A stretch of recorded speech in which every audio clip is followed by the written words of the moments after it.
Euzu billahi mineşşeytanirracim. Bismillahirrahmanirrahim. Elhamdülillah ve salatu vesselamu ala Resulillah. Бардык мактоолор аламдардын Раббиси болгон Алла Таалага таандык. Салават жана салам акыркы пайгамбар Мухаммад саллаллаху алейхи вассаламга, анын үлөсүнө жана сахабаларына болсун. Ислам дини адамдын жашоосун гана эмес, анын көзөткөндөн кийинки мал мүлкүнүн бөлүштүрүлүшүн дагы тартипке салган десек болот. Мурас өкүмдөрүн адамдар эмес, түздөн түз Алла Таала өзү Кур'ан-ы Каримде белгилеп өткөн. Ошондуктан мурас маселесинде адилетсиздик кылуу чоң күнөө болуп эсептелет. Бүгүнкү жума темабыз, муфтият тарабынан берилген темалар, ошол мурас бул Аллахтын адилет өкүмү деген темада болмокчу. Негизи эле мурастын мааниси, мурас бул ошол каза болгон адамдын артына калган мал мүлкүн шариятта белгиленген тартип боюнча мураскорлорго бөлүштүрүү десек болот. Мурас деген сөз араб тилинде ошол бирөөнүн артында калган мүлктүн башкаларга өтүшү деген маанини билдирет. Ал эми фикыхта мурас өлгөн адамдын мүлкүнүн шарият тарабынан белгиленген себептер аркылуу тирүү мураскорлоруна өтүшү дегенди билдирет. Мурас илими, ислам аалымдары ошол мурас илимин фараис деп аташат. Бул илимдин улуулугу жөнүндө пайгамбар саллаллаху алейхи вассалам дагы өз хадистеринде айтып өткөн: "Таалламул фараида ва алламуха аннаса фа иннаха нисфул илм." Фарайз илимин, ошол мурас илимин үйрөнгүлө жана башкаларга дагы үйрөткүлө, анткени ал ошол илимдин жарымы болуп эсептелет деп пайгамбарыбыз ошол мурас илим жөнүндө, маанилүүлүгү жөнүндө мындай өтө баса белгилеп айткан десек болот. Ошондуктан ислам тарыхында мурас илими өзүнчө бир илим катары өнүккөн жана ар бир фикх китебинде мурас боюнча атайын бөлүктөр бар, бөлүмдөр бар, баптар бар. Мурастын өкүмдөрү ошо Кур'ан-ы Каримдин аяттары менен бекитилген десек болот. Билесиздер, ошол намаз боюнча, орозо, зекет боюнча дагы ошо Кур'анда намаз окугула, ортоңку намазды окугула деп мындай ошол намаздын окулушун гана буйрук иретинде айтылган болсо, орозодо дагы ошондой, мисалы зекет бергиле деп, ажылыкка баргыла деп айтылган болсо, пайгамбарыбыз саллаллаху алейхи вассалам ошол намаздын окулушу кандай болот, менден үйрөнгүлө деп намазды көрсөтүп, үйрөтүп, практика жүзүндө дагы пайгамбарыбыз айтып деп көрсөтүп, үйрөтүп кеткен. Зекетти дагы зекет бергиле деп Кур'анда айтылган, бирок 40тан бири берилиши керек, 40 койдон бирөөсү берилиш керек, 30 уйдан бирөөсү берилиш керек, 5 төөдөн берилиш керек деп мындай Кур'анда ошо ийне жибине чейин айтылган эмес. Пайгамбарыбыз буну өзү белгилеп айтып, көрсөтмө түрүндө дагы көрсөтүп кеткен. Ал эми мурас илими буларга караганда айырмасы бар. Себеби мурасты кандай бөлүнүшү керектиги, 2ден 1 ким алат, 4төн 1 алынышы, 3төн 2си, 8ден 1, 6дан 1, 3төн 1, 3төн 2 деп мындай математикалык түрдө көрсөтүп, так даана ошол күйөөсүнө, жубайына, атасына, баласына деп белгилеп кеткен. Демек, мындайча айтканда Кур'анда ошол ар биринин сан цифрасы төрөсүндө белгилегендигин дагы бир мааниси бар десек болот. Алла Таала Ниса сүрөсүнүн 11-аятында Алла Таала силерге балдарыңар жөнүндө осуят кылат, эркекке 2 кыздын үлүшүндө үлүш берилет деп Ниса сүрөсүндө да айтып кеткен. Эмне үчүн мурас бөлүштүрүлөт? Биринчиден, Алла Тааланын буйругун аткаруу үчүн. Ошол мурас атадан калган мал мүлк болобу, дүнүйөсү болобу, үй жайы болобу, коро жайы болобу, ошолорду бөлүштүрүп берүү Алла Тааланын буйругу. Мындай айтканда, ошол андан кийинки урпактарына, балдарына, бир туугандарына бөлүштүрүү. Бул Алла Тааланын буйругун аткаруу үчүн. Кийинкиси ошо туугандарынын, артында калган туугандарынын акысын берүү үчүн. Үчүнчүсү ошо үй бүлө ичинде да бир чыр-чатактардын алдын алуу үчүн. Ошол мурас мага тийбей калды, бөлүнбөй калды, же чоңуна, же улуусуна, же эжесине, карындашына кандай бөлүнүшү керек, ошолор бөлүнбөй калды, кыздары калып кетти деген ушундай чыр-чатактардын дагы алдын алат. ошол байлык кийинкиси ошол эмне үчүн бөлүнөт мурас? Байлык бир эле адамдын колунда топтолуп калбаш үчүн. Ошол бир эле адам калган жакшы көргөн болсо, же эң кичинеси болгон болсо, же болбосо эң улуусу болгон болсо, ошонусу гана алып калып калгандары майда чүйдө болуп, жетим малын да билбей калып кеткен болсо, анын улуурагын алып калса, ушундай нерселер бир эле адамга бөлүнүп калбаштыгы, бир эле адамдын колунда топтолуп калбаштыгы үчүн бардыгына бирдей бөлүнүшү керек. Жана ошол кийинкиси ошо коомдо адилеттүүлүктү орнотуу үчүн бардыгы бирдей тегиз шарият көрсөткөндө мааниде алуусу үчүн. Эми ошо мурас бөлүштүрүүдөн мурда да аткарылчу иштер бар. Эми маркум жөнүндө сөз болот да, ошол адам өткөндөн кийин майит деп коебуз, маркумдун мал мүлкү калды дейли, ошону биринчи эле ошонун аркасынан калган акчасы болгон болсо, ошонун жаназа маселеси турат. Биринчи ошонун көмүп алыш керек. Же казууга ким канча чыгашасы кетет, алып барып келгенине, кепендерине, ошол мурчок аскандарына, жерине чыгса кандай чыгашалары болгон болсо, ошо жаназанын чыгашалары биринчи очередде ошонун мураскордун, мындайча айтканда маркумдун акчасынан алынат. Андан кийинкиси эле ошол карыздарын эсепке алынат. Ошо 3 күнгө чейин түтүн чыкпасын деп пайгамбарыбыздын айтканын да жөнү бар. Ошол 3 күнгө чейин ошол жерде ошо мурастар бөлүнүп, карыздары төлөнүп, жаназасы окулуп, көмүлүп дегенде ошо 3 күнгө чейин бүт бардыгы такталат. Кимден аласасы бар, кимден бересеси бар, алар ошо күбөлөр менен келсе, эки эркек күбө менен келсе, ошонун нерселери менен эсептешилет. Ошол 3 күндүн ичинде бардык нерсеси такталат. 3 күндөн кийин бөлүнүп, ар бири өзүнүн үлүштөрүн алат. Андан кийин кимиси бир койсо ыхсан кылам дейби, же бир башка бир ыхсан кылам дейби, кандай максат кылган болсо, ошол нерселерди аткарганга болот. Ал эми 3 күнгө чейин ошол үйдө түтүн дагы чыкпашы керек деп пайгамбарыбыз катуу айтып кеткен. Ошол карыздары дагы маанилүү, себеби адамдын акысы кечирилбейт. Кудай Таала ширктен башканы кечирбейм, жана ошол адамдын акысына аралашпайм дейт да. Ошол адамдын акысы бири-бирине болгон акысына өтүп кеткен болсо, Кудай Таала ошону экөөнүн бири-биринин акысын ал жакта кыяматта эсептештирип, бири-бирин адалдашмайын, Кудай Таала ал нерселерди кечирбейт. Ошондуктан ал нерсе бирөөнүн акысы болгондуктан Кудай Таала биринчи ошонун акысын алып берет. Ошого карыз маселесинде өтө этияттаныш керек, өтө олуттуу караш керек. Ошол учурларда карызы бар, аласа береселери болсо, же болбосо тескерисинче өлүп кеттим, мен андан карыз элем деп бербей койсо, албетте туура эмес болуп калат. Алла Таала көрүп турат. Болбосо кыяматта эсептешет да. Ошондуктан ушул карыз маселеси бардык эсеп чот менен эсептелиши керек. Андан кийинкиси осуят аткарылат. Ошол ал осуяты дагы керези деп коебуз. Ошол маркум балким өлүм төшөгүндө жаткан маалда керез кылып калат. Мен ушундай дүнүйөмдү ушул жерге берип койгула, мечитке берип койгула, медресе берип койгула, же болбосо суу чыгарып койгула, же бир муктажга бир нерсе кылып берип койгула деп бир осуят аткарган болсо, айткан болсо, керез тапшырган болсо, ошол керез аткарылат. Бирок анын дагы шарты бар. Ошол калган дүнүйөсүнүн 30% гана бере алат. Бардыгын эле бирөөгө берип кое албайт да. Ошол осуятта дагы ошо алымдарыбыз ошондой 30% гана ээ болот деп, калган 70% ошол мурас катары алардын мураскорлоруна калышы керек. Андан кийин ошо осуяттар аткарылып бүткөндөн кийин калган акчаны анан балдарына, кыздарына карап бөлүнөт.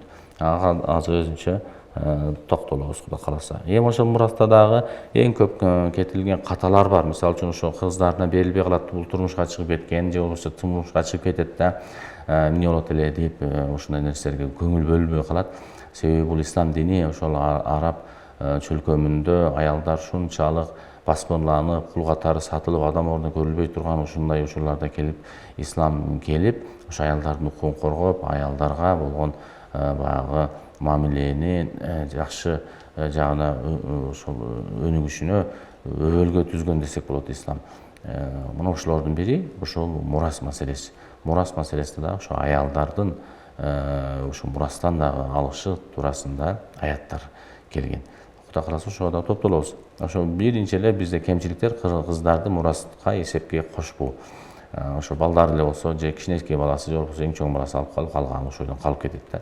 Ал туура эмес. Ошондуктан ошо биринчи нөмөттө ошо кыздарды дагы мурастын өзүнүн үлүштөрү бар, ошону эсепке алыш керек. Андан кийин анын жубайы бар, жубайына да берилбей калат, эсепке алынбай калат. Ошо жубайына дагы үлүштөрүн бериш керек. Анан улуу баласы же кичүү баласы бардыгын алып коюусу, бул да албетте туура эмес. Кээде шарият өкүмү эмес, каада салтыбызда мындай деп коюп, шариятка каршы келип аткан нерселер кылып коет да. Шариятыбызда өзү эгерде каада салт шариятты колдосо, шариятка каршы келбесе гана биз каада салтты ошо үрп катары, үрп адат катары, далил катары алабыз да. Болбосо шариятка каршы келсе, ал каада салт ташталат. Андан кийин ошол мурасты дагы жылдап бөлбөй кармап туруу. Айрыкча ушундай көйгөйлөр көп чыгып калат. Кээ бир үйлөрүндө документи жок, машинасынын документи жок, бир нерсе документ бүт бардыгы шалада. Ошон үчүн баардык нерселерди документтештирип коюшу керек. Ар бир нерсе документалдуу болгону жакшы. Анан убакыттын өтүшү менен дагы мурас кийинкилерге калып кетет турган нерсе болгондуктан ошол кээ бирлери мисалы үчүн 10 жылдап, 20 жылдап же мурасты бөлүштүрүлбөй калат, ошондон кийинки мурас бөлүштүрүү кыйын болуп калат да. Ошондуктан бул адилетсиздик болуп калат. Ошондуктан ушул нерселерге көңүл бөлүшүбүз керек. Пайгамбар саллаллаху алейхи вассалам ошон үчүн мурас илими үйрөнгүлө, адамдарга үйрөткүлө, илимди жарымы деп бекеринен айткан эмес. Ошондуктан мурас бул адамдар эле ойлоп тапкан бир мыйзам эмес. Тескерисинче бул Алла Тааланын өкүмү. Алла Таала Куранда ошону 3дөн 1, 4дөн 1, 6дан 1, 8ден 1 кылып, 2ден 1 кылып, атайын ошол цифра менен так гана бөлүштүрүп берген. Эгерде кимде ким ошону туура аткарган болсо, Алланын ыраазылыгына жетет. Ал эми кимде ким ошо туугандарынын акысына кирип кала турган болсо, же болбосо жаш бала атасы өтүп кетти, анан агалары алып койду, жаш бала жетим билбейт, ошентип жетимдин акысына кирип калат да. Ошондуктан ушул нерселерди өтө этияттанышы керек. Кыямат күнү анын жоопкерчилигин тартып калат. Ошо Ниса сүрөсүндө 11-12 аятта, андан кийин ошо 176 аятта ошо мурас жөнүндө кеңири баяндалган. Алла Таала юсикумуллаху фи ауладикум лиззакари мислу хаззил унсаяйн. Алла Таала силерге балдарыңар жөнүндө осуят кылат, эркекке 2 аялдын үлүшүндөй үлүш берилет деп. Бул жерде дагы ошол аялдардын үлүшүн дагы баса белгилеген. Аяттын акырында болсо фаридату миналлах инналлах кана алиман хакима. Бул Алла Таала тарабынан белгиленген милдеттүү өкүм. Албетте Алла Таала билишчү, данышман деген. Мурастын эми ошол себептери бар. Кандай себептер менен ошол мурасты алып калат? Кайсы себептер бар? 3 негизги себептер бар. Экөөсү негизгиси, бирөөсү эми кийинки убактылуу себептер бар. Биринчиси ошо туугандык себеп, насап деп коет. Мисалы атасы болгон болсо, ошол мураскордун атасы болгон болсо, энеси болгон болсо, же болбосо балдары, кыздары болгон болсо, же болбосо бир туугандары.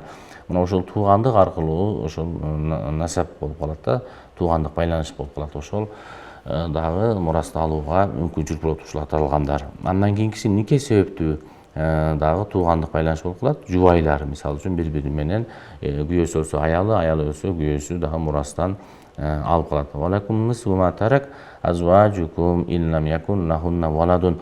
Эгерде аялдарыңардын балдары жок болсо, балдары болбосо, алардын калтырган мүлкүнүн жарымы силердики.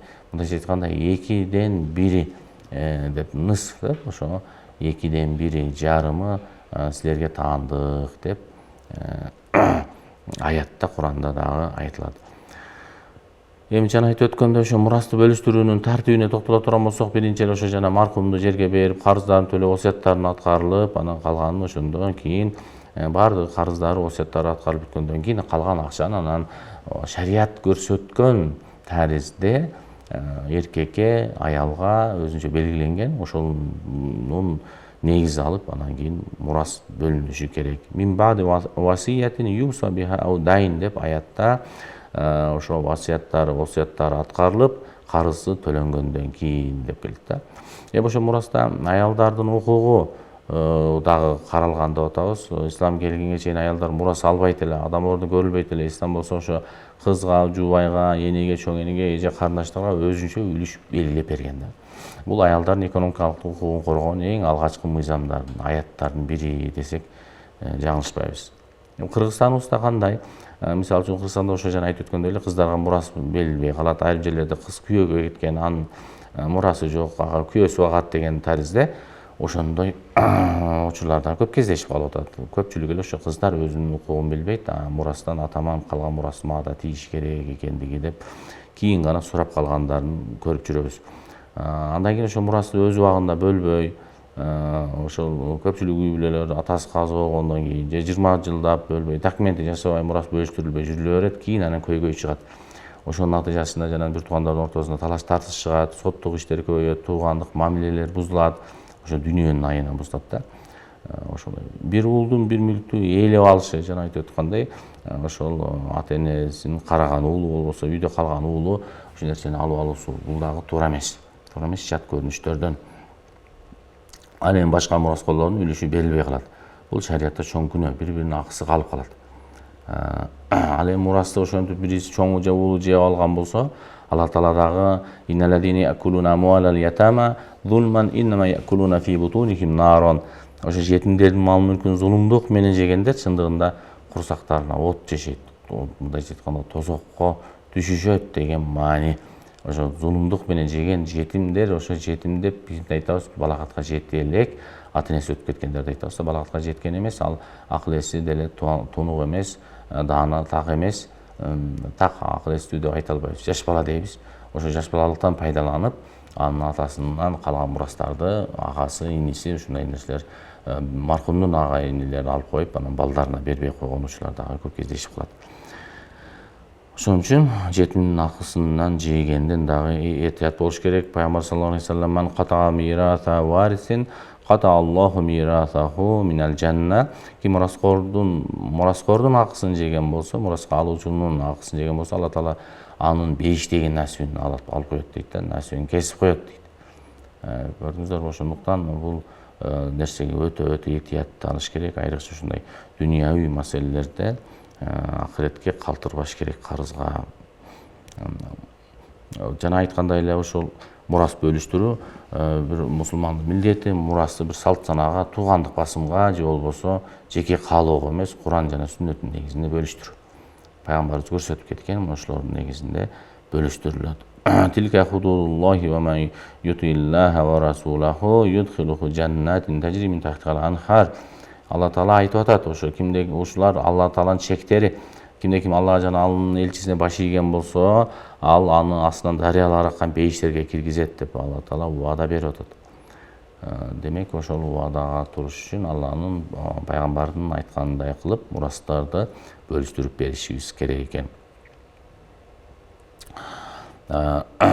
Бул илимдин негизиси ошо мурас жөнүндө, ошо калып аткан мал мүлк жана мураскор жөнүндө сөз. Максаты ар бир мусулман өзүнүн мурасына шарият жолу менен бөлүп берилсин, алынып бөлүнүп, бул илим ошо Алланын өкүмү. Бул илимдин соогу хадис пайгамбарыбыз айтып атат, мурас илимин үйрөнгүлө жана үйрөткүлө себеби бул илимдин жарымы, бул жарым илим деп мурас боюнча дагы илим туурасында, маанилүүлүгү туурасында айткан. Жана айтып өткөндөй, ошо кепендери бычылып, карыздары төлөнүп, ушул жерде дагы бир нерсени айтышыбыз керек. Ошо мурасты алып аткандар канчалык үлүш алып аткан болсо, карызын да ошончолук төлөйт. Мисалы үчүн атасынан эгер 100 000 калган болсо, 5 баласы болсо 20 000ден мурасты алышат. Ошол эле учурда карызга 100 000ге карызы менен болгон өткөн болсо, ошо балдары 5 000ден топтоп, 20 000ден топтоп, мисалы 5 баласы ошо 100 000 сомду тең төлөйт. Улуусу болобу, кичинеси болобу айырма жок. Ошондуктан ким канча үлүштү алып аткан болсо, төлөп атканда да ошончо үлүшүн төлөп калат. Пайда зыяны дагы бирдей болуш керек. Жана айткандай, осуят аткарыш керек, ал адам мусулман болуш керек, анан мурас дагы мүмкүн нерсе болуш керек. Жанагындай ичимдик нерсе дегендер мураска бөлүнбөйт. Чочконун этиги ошол нерселер мурас болуп эсептелбейт. Анан кийин ошо осуятчыны өлтүргөн адамга да берилбейт. Васият кылган адамды өлтүрүп, ошону тезирээк өлсө, анан ошонун осуятын негизинде мен алсам деген болсо, же болбосо ошо мураскорду өлтүрүп койгон болсо, ошонун дүнүйөсү тезирээк өлсө, аркасынан акчасын алсак деп. Ошол нерселерге дагы шариятыбызда каралган, алардын укугу бөлүнгөн, ошол нерселерде карыздан албай калат. Эми мураскорлор дагы эки түрдүү болот. Эң күчтүү мураскорлор бар. Өлчөбөстөн алуучулар да асаба деп коюлат. Андан кийин өлчөп алуучулар завул архам деп. Асабалар 4 бөлүккө бөлүнөт. Ошо маркумдун балдары, фуру деп коет. Баласы, баласынын баласы, небереси, чебереси болуп кете берет. Эң жакын тууган шариятта ошо маркумдун балдары болуп эсептелет. Эң жакын тууган өзү шариятта бала болуп эсептелет. Баласы, ал баласы жок болсо небереси, ошону чебереси деп ошентип кете берет. Андан кийин асыл деп коет, үстүгө карап кетет. Атасы, өзүнүн чоң атасы, андан кийин чоң атасы, атасы жок болсо чоң атасы ала берет. Чоң атасы жок болсо чоң атасынын атасы алат мурастан. Ушу өйдөгө карап усул деп коет, асыл. Андан кийин анан бир туугандар кетет. Эки тарапта баягы эркек бир туугандар, ата энеси бир туугандар, аталаш бир туугандар, энелеш бир туугандар болуп, ал дагы катар менен кетет. Андан кийин атасы менен бир тууган эркектер, мисалы абалары, аталаш бир туугандары ошондой болуп кетилет. Туугандыктын, жакындыктын мисалы ошондой. Эми жана айтып өткөндөй жарымы 2ден 1 деп айтылган дедик. Андан кийин 4төн 1 деп айтылган. Андан кийин 8ден 1 бөлүгү, 3төн 1 бөлүгү, 3төн 2 бөлүгү, 6дан 1 бөлүгү деп мына ушундай 6 бөлүктө ошол Куранда келген.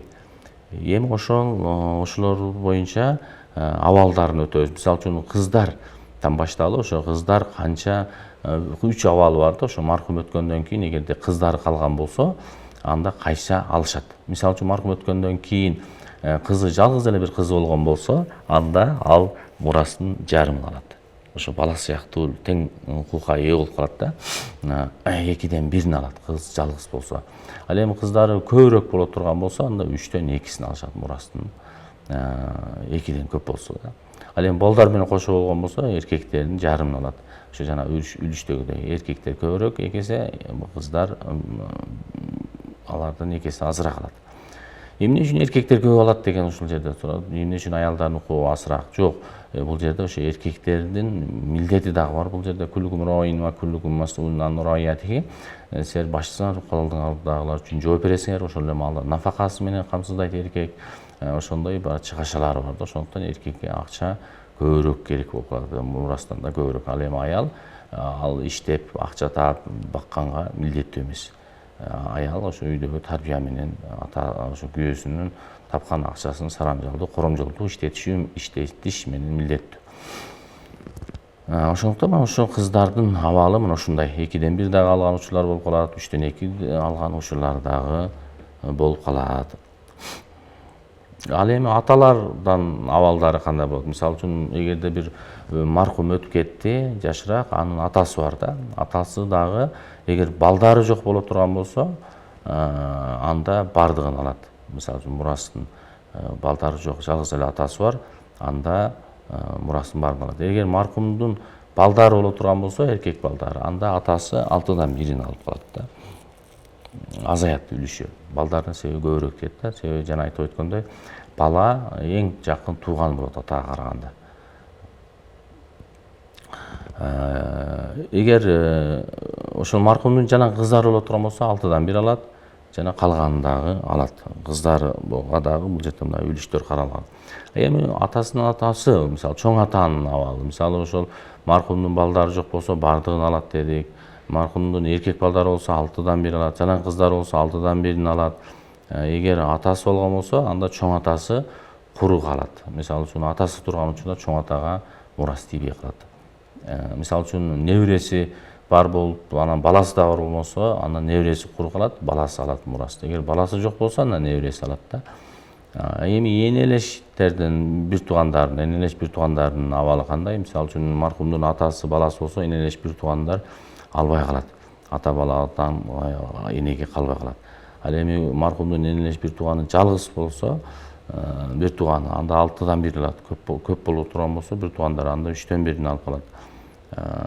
Ал эми күйөөсүнүн абалы кандай болот? Мисалы үчүн жубайы өтө турган болсо, күйөөнүн 2 абалы бар да. Биринчиси ошо балдары бар болгон болсо, ошол маркумдун балдары бар болгон болсо 4төн 1 алат, азыраак алат. Ал эми балдары жок болсо, 2ден 1 жарымын алат ошол мурастын жубайы. жубайы өткөн болсо күйөөбү жарымын алат. Ал эми балдар болсо 4/1. Эми аялы эгерде күйөөсү өтүп кете турган болсо, аялдын да эки абалы бар. Биринчи абалында ошо балдары бар болсо 8/1 алат. Ал эми балдар жок болсо 4/1. Эркектерге караганда бир аз азыраак алат. Бул аялдарга тиешелүү. Көрдүңүздөр, бул исламда ошол аялдардын дагы, жубайлардын дагы, кыздардын дагы укугу корголгон десек болот. Эми ошол аяттарга да өзүнө да токтололу. Ушул нерселерге далил катары жана айтып өттүк. Ошол ар бирин ошол мындайча айтканда цифра менен Куранда берилген деп. Ниса сүрөсү 10-чу, 11-чи, кечиресиздер, 11-чи, 12-чи аяттар жана 176 аяттарга токтолобуз. Юсикумуллаху фастагфируллах юсикумуллаху фи авладикум лиздакари мислу хаззул унсаяйн фа ин кунна нисаан фаука снатайни фалахунна сулуса ма тарак ва ин канат вахидатан фалаха нисфу ва ли абавайхи ликулли вахид минхума судус мимма тарак ин кана лаху валадун. Бул жерде шарттарды коюп атат да. Алла Таала силерге балдарыңар жөнүндө осуят кылат. Эркекке 2 эсе көп алынат кыздарга караганда. Эгер кыздар 2-дөн көп болсо, аларга мурастан 3-төн 2си берилет. Эгер жалгыз кыз болсо, жарымы берилет. Эгер маркумдун баласы болгон болсо, ата-энесинин ар бирине ошо калтырган мурастын 6/1 берилет деп айтып атат. Эми Ниса сүрөсүнүн 12-чи аятында валакум нисфу ма тарак азважукум иллам якун лахунна валадун фа ин кана лахунна валадун фалакумур рубу мимма таракна. Эгер аялдарыңардан баласы болбосо, алар калтырган мурастын жарымы силерге тиешелүү. Эркектерге айтып атат. Эгер баласы болгон болсо, анда силер эркектер 4/1 аласыңар аялдардан калган мурастын дейт да. Ал эми силер каза болуп калсаңар, күйөөлөр каза боло турган болсо, эркектер, эгер балаңар болбосо, аялдарыңарга мурастын 4/1 болот.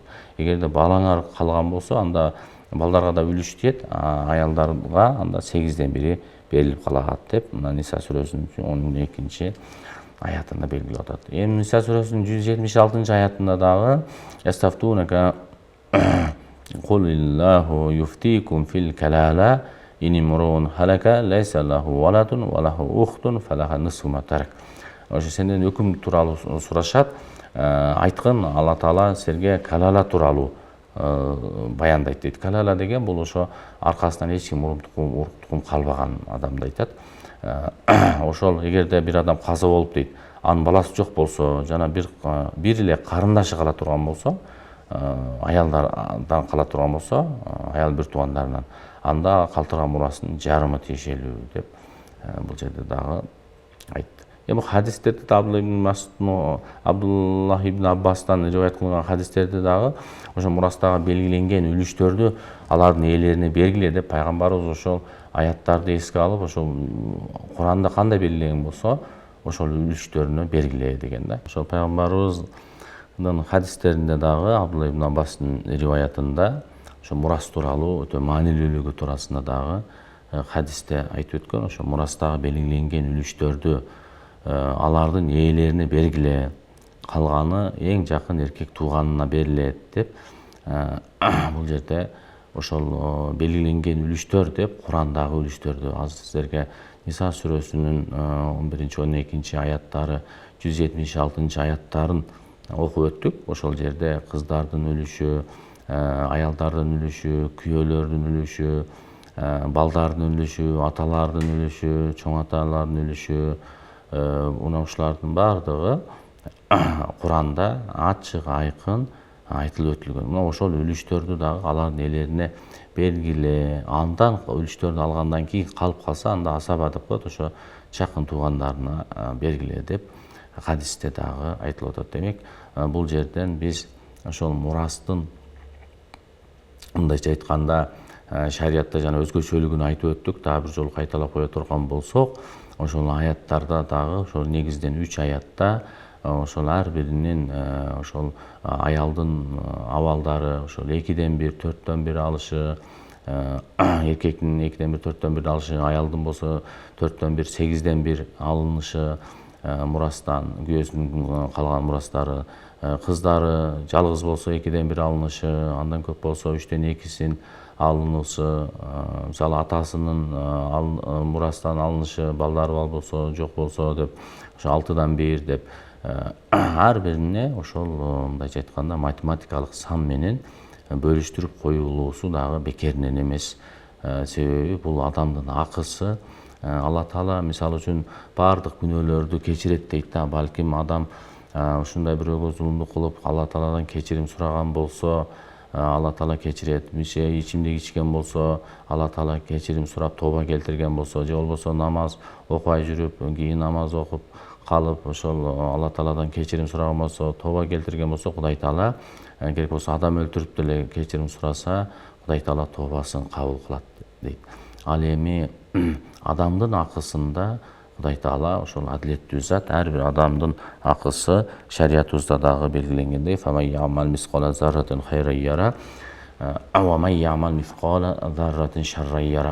кимде ким кыпынчалык бир жакшылык иш кылган болсо, ошонун сөзсүз сыйлыгын алат.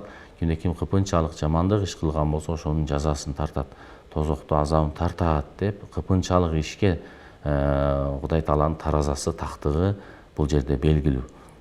Ошондуктан Алла Тааланын адилеттүү деген сыпаты бар. Бизде бул жерде адилеттүүлүк болбой калып, же болбосо бир тааныш билиштик кылып, же тууганына тартып коюшу мүмкүн бул дүйнөдө, бирок акыретте Алла Тааланын таразасынан эч ким тактыгынан эч ким кепилдик мындай шек күмөн боло албайт, шек күмөндө кала албайт да. Кудай Таала ар биринин акысын керек болсо мүйүздүү уйдан ошо мүйүзсүз уйга акысын алып берет экен, ошо мүйүзү менен сүзүп койсо, башка болсо. Ошондуктан ар бир ким акысы кандай сөзсүз алынат. Ошол пайгамбар саллаллаху алейхи вассалам дагы өз хадистеринде айтат, ошо сахабаларына муфлис ким билесиңерби дейт да. Анан алар айтат, ошо банкрот болгон адамды муфлис деп коет да деп.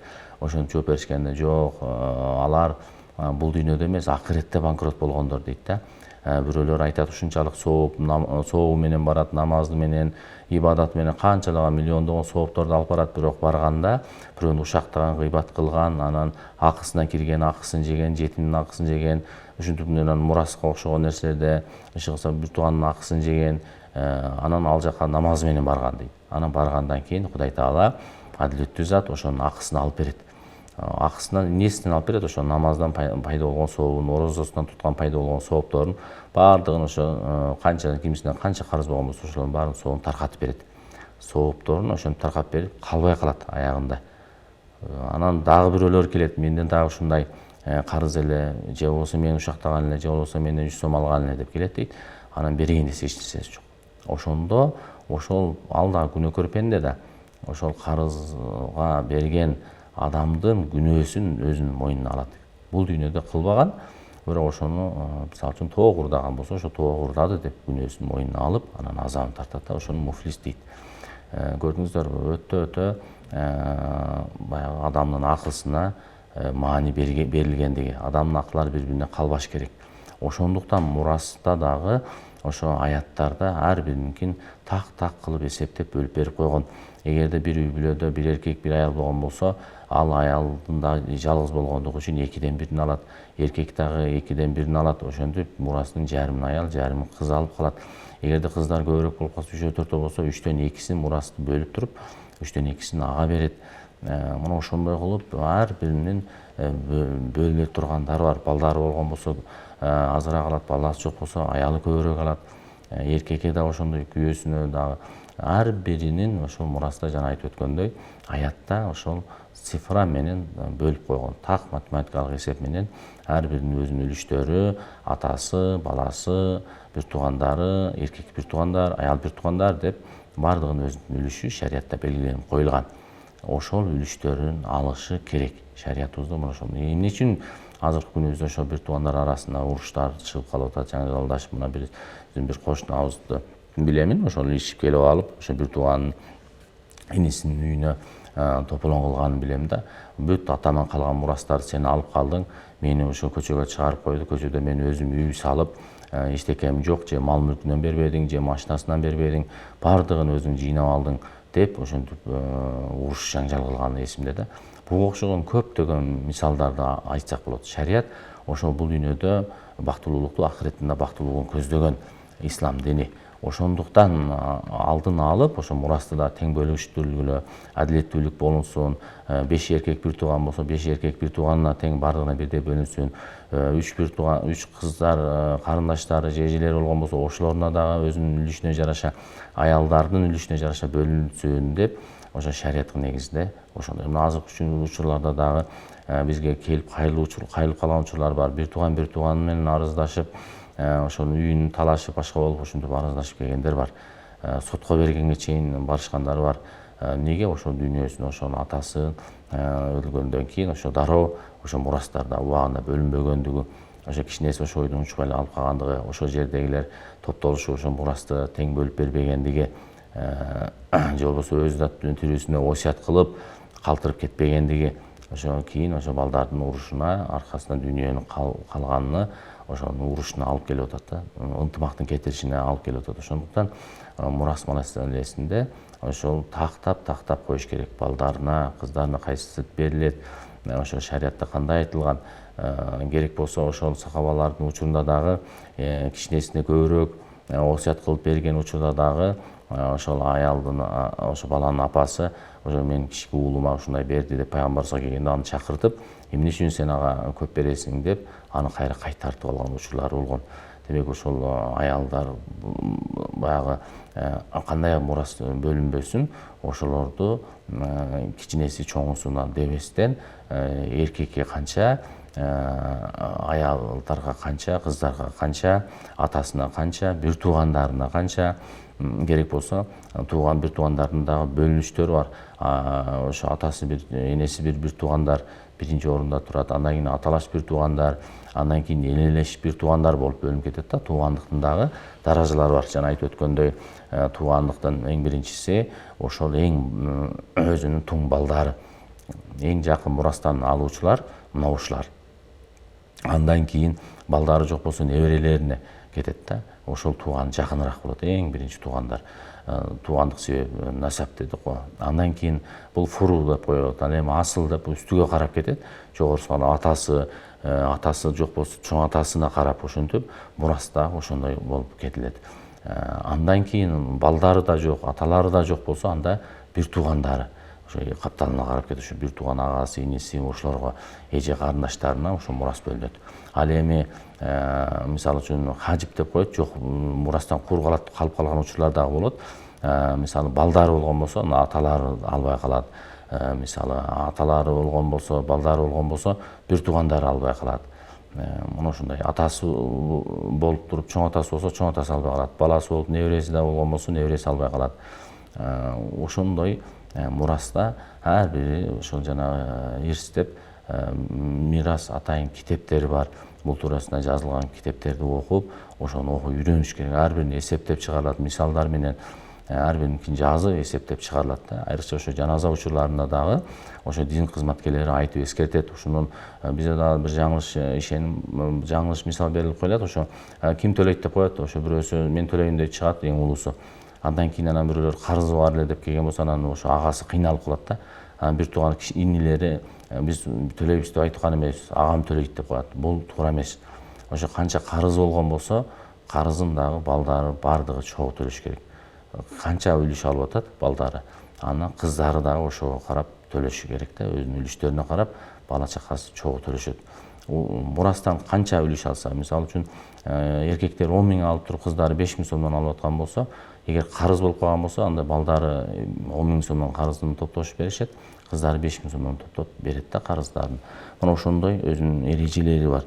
Канча алган болсо, ошо канчасын дагы ошол карыз болуп калган болсо, төлөгөндө дагы ошо бардыгы төлөшөт. Бул жерде иниси эле, уулуусу эле, кичүүсү эле деген нерсе болбойт. Ошондуктан бир туугандар арасында дагы адилеттүү мамиле кылгыла деп пайгамбарыбыз дагы көп хадистеринде насаат айтып кеткен. Же эң чоң эле, же эң кичинеси эле деп ага жакшы көрүп, ага бир кошумча бир мүмкүнчүлүк таанып, ушундай нерселер дагы албетте туура эмес. Адилеттүүлүк болбосо, кыяматта ошол ата жооп берет. Бул үчүн дагы жооп берет да. Ошондуктан ар бирибиз азыр көзүбүз тирүү учурларында ошол осуяттарды, керездерди калтырып, керек болсо ошо мурастарды дагы дайын кылып кетишибиз керек да. Эртең биз өткөндөн кийин ошолдон талашып баягы мурастын айынан ошо бир туугандар дагы эки тарапты карап калбаш керек. Бири-бирине жаңжалдашып, бири-бирине далысын салып калбай турган болуш керек. Эгер ошончолук дүйнөдөн ошентип таштап уруш жаңжал кыла турган болсо, анда ошо дүйнөнү көзү тирүүсүндө эле балдарына бөлүп берип, же болбосо Алла жолунда вакыф кылып, ихсан кылып таркатып жүргени жакшы да. Бир туугандар да ошо менен тынч жашайт. Эгер ошондой тынч жолдо бөлүшө албай калса. Ошондуктан бул шариятыбызда бул дагы ошол маанилүү темалардын бири десек болот. Мурас темасы жана айтып өткөндөй, ошо мурасты Куранда көрсөтүлгөндөй үлүш ээлерине бергиле деп пайгамбарыбыз дагы айтып өтүп кеткен. Мына өткөндө дагы бизге жакында ошентип кайрылды. Керек болсо ошо чоң атасынан калган мурастар алигече бөлүнө элек экен. Андан кийин чоң атасы өтүп кетип, андан кийин аталары өтүп кетиптир. Эми азыр ошо неберелери ошо мурастарды талашып атат да. Кимиси канча алышын билбейт. Азыр эми сот аркылуу сотко гана берилет. Кээ бирлери эми ошо сотто эми кыздарга, балдарга дагы бирдей кылып бөлүнөт. Ал эми шариятта эркектерге көбүрөөк берилип, кыздарга эркектердин жарымы берилет деп айтылган да.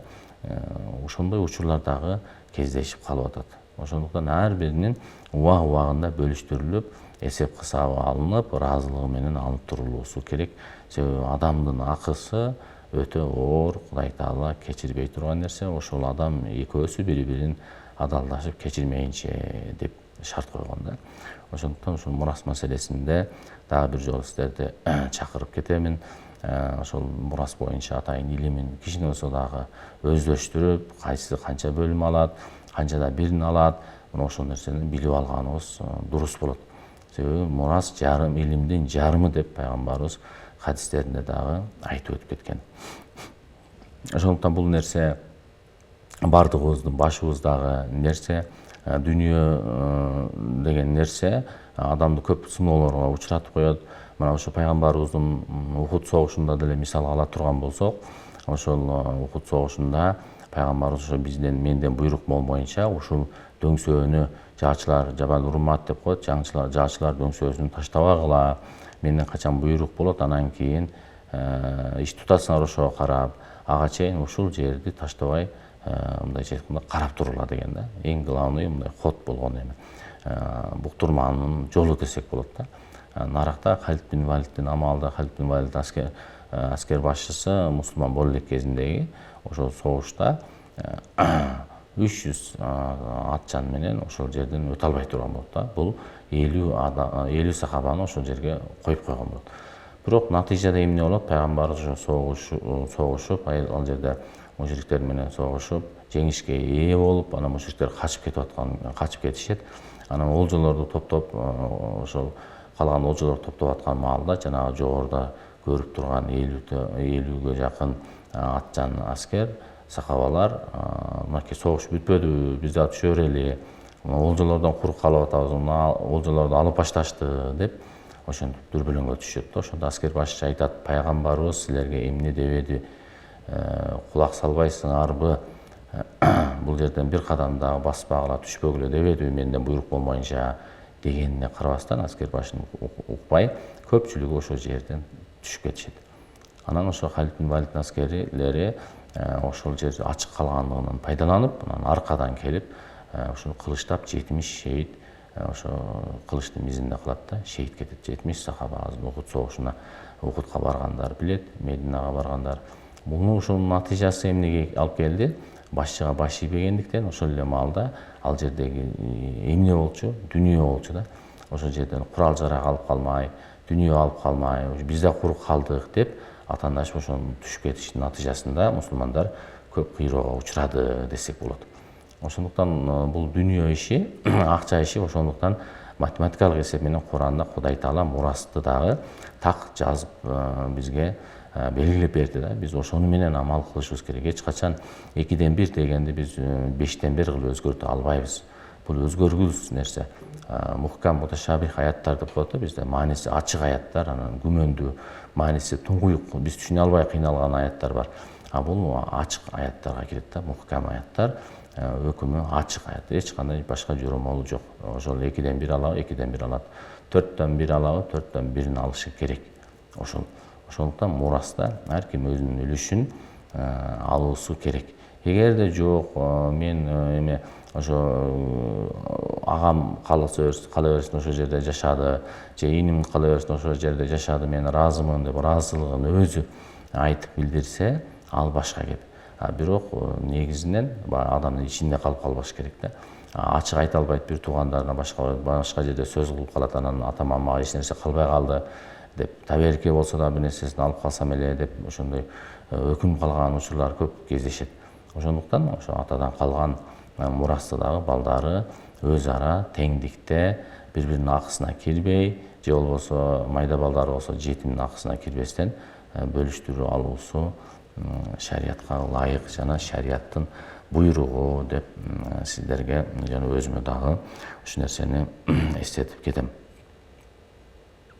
Урматтуу телекөрүүчүлөр, биз өз эфирдебиз. Бизге да ушул бир эки суроо келген экен өткөн сабактарыбызда. Ассаламу алейкум. Биздин жолдош экөөбүз тең диндебиз, бирок кайнэжем 3 баласы, 15 жылдан бери турамын жана кайным үй бүлөсү менен бир кызы жана менен 5 жылдан бери баарыбыз бир үйдөбүз.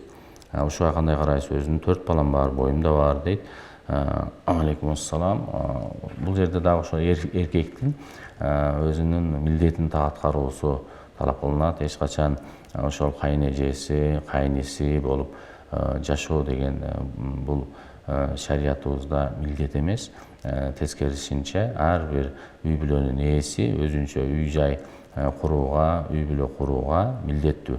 Нафака менен камсыздоого милдеттүү. Ошол ата ошо жубайы балдары үчүн биринчиден ошо жеген ичкендерин менен камсыздоого милдеттүү. Экинчиден кийген кийимдери менен, кыштык, жаздык кийимдери менен, үчүнчүдөн бир турак жай менен. Ошо турак жайда дагы ошо казан аягы, көрпө төшөгү, ичиндеги бардык газ, суусу, свети дегендей бардык нерселер менен камсыздоого ошол үйдүн кожоюну, күйөөсү, эркек ошол милдеттүү болуп эсептелет. Анан ушундай учурларда баягы уруш жаңжал, кайма айтышуу, балдардын урушуу, ушул нерселерден дагы көп ызы чуу болуп, баягы жубайлардын ажырашып кетүүсү коркунучтар да азыркы учурларда, айрыкча азыркы учурларда бир аз көйгөйлүү маселе. Себеби илгерки учурларда ушундай ынтымак, адептүү болгон, бардыгынын нафси калоолору мындай чеги менен болгон. Азыркы учурда ушундай фитна заман болуп калды. Бири бири менен жашаш кыйын. Азыр керек болсо ушундай бир көйгөй чыгып атат. Эң кичине уулуна тийгенден дагы качкан кыздар чыгып атат. Мен анын ата энеси менен бирге болгум келбейт, ата энесин карагым келбейт деп. Азыр ушундай жанагындай кобуштар чыга баштады. Сен өзүң укугуңду билишиң керек, сен бирөөнүн атасын, энесин бакканга милдеттүү эмессиң, ушундай тигиндей деп ушундай нерселер дагы көп чыга баштады. Ошонун таасиринин натыйжасында ошол кыздар дагы ошол эң күчүү элең анан үйүңдү атаң менен каласыңбы, анда мен жашабайм деп, же болбосо тескерисинче сенин үйүң барбы жокпу, бар болсо анан кийин жашайм деп ошондой шарт коюп, азыртан ушундай шарт коюп аткан учурлар да кездешет. Албетте бул туура эмес. Себеби үйдүн эң кичинеси болсо, же болбосо кимиси болсо дагы атасын карай турган бирөөсү керек болуп калат. Ата энени ошо баласы карайт. Ошо баланы ким карайт? Бала менен кошо анын келинчеги кошо карайт да. Же анын кызы күйөөгө турмушка чыккан болсо ал келип карай албайт. Ошондуктан бул биздин өзүбүздүн салтыбызда дагы ошо илгертен эле ошо келиндери кайненесине жардамдашып, ошо менен чогуу жашашкан учурлар көп эле кездешкен. Мындан кийин деле кездеше бермекчи. Бирок азыркы учурда дагы мына ошондой учурлар дагы кездешип жатат, тилекке каршы. Ошондуктан ошол бирөөнү карабаймын, тигиндей мындаймын деген адам дагы ойлонуш керек. Эртең эле бир 50 жыл өткөн болсо өзү дагы кемпир чалга айланат. Ошол учурда келиндин жардамына муктаж болуп калат, баланын жардамына муктаж болуп калат. Аны дагы ойлонушу керек. Аркандуубузун таштап бул жашоодо ар кандай учурлар келме кезек деп коюлат. Ошондой учурлар дагы келип калат. Ошого ушундай маселелерде дагы этияттанышыбыз керек. Ар бир ошол үйлөнүп аткан жубай дагы ошол күйөөсү менен кошо анын ата энесин кошо сыйлоону дагы өздөштүрүшү керек, түшүнүшү керек, ошого аракет да кылышы керек. Ошол келин кайненеси кайнатасына жардамдашкан болсо, каарлашкан болсо, ошо ата энесин караганчалык эле соопту алат. келме кезекте бир күнү өзү дагы ошондой жашы улгайган кез келип калышы ыктымал. Алла өмүр берсе, андан кийин ал дагы ошо бирөөнүн келинине муктаж болуп, көз каранды болуп калышы мүмкүн. Ошондуктан ушундай учурларга дагы биз мындай туура түшүнүү менен кабыл алышыбыз керек. Өзүбүздүн үрп адатыбызды дагы көзгө алышыбыз керек. Урматтуу телекөрүүчүлөр, биздин убактыбыз дагы аягына чыгып калыптыр. Сиз менен коштошобуз. Бүгүнкү темабыз ушул мурас тууралуу болду. Жалпыңыздарга ушул мурас менен шарият көрсөткөн таризде амал кылууну насип кылган болсун. Бардыгыбызга дагы ошол Алланын акыларын бирдей аткарууну, бири-бирине карыз болуп жашабоону, бардыгы өзүнүн акысын алып, жетимдин акысынан этият болууну буйруган болсун. Ва ахиру давана алхамдулиллахи роббил аламин. Бирахматика я архамар рахимин.